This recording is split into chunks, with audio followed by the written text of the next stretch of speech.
తొలి సినిమా ఇదిగో ఇప్పుడు మొదలవుతుంది, అదిగో అప్పుడు మొదలవుతుంది అనుకుంటూ ఆశగా ఎదురు చూశాడు ఈ స్టార్ కిడ్.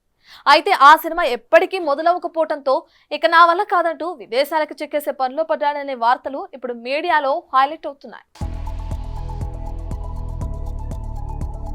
నందమూరి మోక్షజ్ఞ. ఈ నందమూరి నటవారసుడి ఎంట్రీ ప్రశాంత్ వర్మ దర్శకత్వంలోనే అని కొన్ని నెలల కిందటే కన్ఫర్మ్ కాగా, తాజాగా అసలు ఈ సినిమా ఉంటుందా ఉండదా అన్న చర్చ కూడా జోరుగానే నడుస్తుంది. ఇదిగో ఉంటుందని కొన్నిసార్లు వార్తలొస్తే డైరెక్టర్ మారిపోయాడన్న వార్తలు మరికొన్ని రోజులు చక్కర్లు కొట్టాయి. దీంతో అసలు సినిమా ఉంటుందా ఉండదా అన్న డైలమాలో పడిపోయారు నందమూరి ఫ్యాన్స్. అయితే ఇక ఫిబ్రవరిలో ఎట్టి పరిస్థితుల్లోనూ ఈ సినిమాని మొదలెట్టాలని భావించినా ఇప్పుడు ఇంకాస్త లేట్ అయ్యే అవకాశం ఉందని సమాచారం. మోక్షజ్ఞ ఇంకా డైలమాలో ఉన్నాడని, తొలి సినిమా ఎవరితో చెయ్యాలన్న విషయంలో ఇంకా ఓ నిర్ణయానికి రాలేదని, అందుకే ఇంకాస్త సమయం తీసుకుంటున్నాడని, ఈ క్రమంలోనే త్వరలోనే మోక్షజ్ఞ విదేశాలకు వెళ్లాలని డిసైడ్ అయినట్టు తెలుస్తోంది. ఒకవేళ మోక్షజ్ఞ మరో దర్శకుడితో కమిట్ అయితే హనుమాన్ 2 సినిమాని పట్టాలెక్కిస్తాడు ప్రశాంత్ వర్మ. బ్రహ్మరాక్షస్ స్క్రిప్ట్ వర్క్ కూడా తుది దశలో ఉంది. ఈ 2 ప్రాజెక్టుల బిజీలో మోక్షజ్ఞ సినిమా లేట్ అయినా ప్రశాంత్ వర్మ పెద్దగా వర్రీ అవడం లేదట. ఎలాంటి స్క్రిప్ట్ తో తన కెరియర్ మొదలెట్టాలన్న నిర్ణయాన్ని బాలయ్య కూడా మోక్షజ్ఞకే వదిలేశాడని తెలుస్తోంది. అంటే విదేశాలకు వెళ్ళొచ్చాకే మోక్షజ్ఞ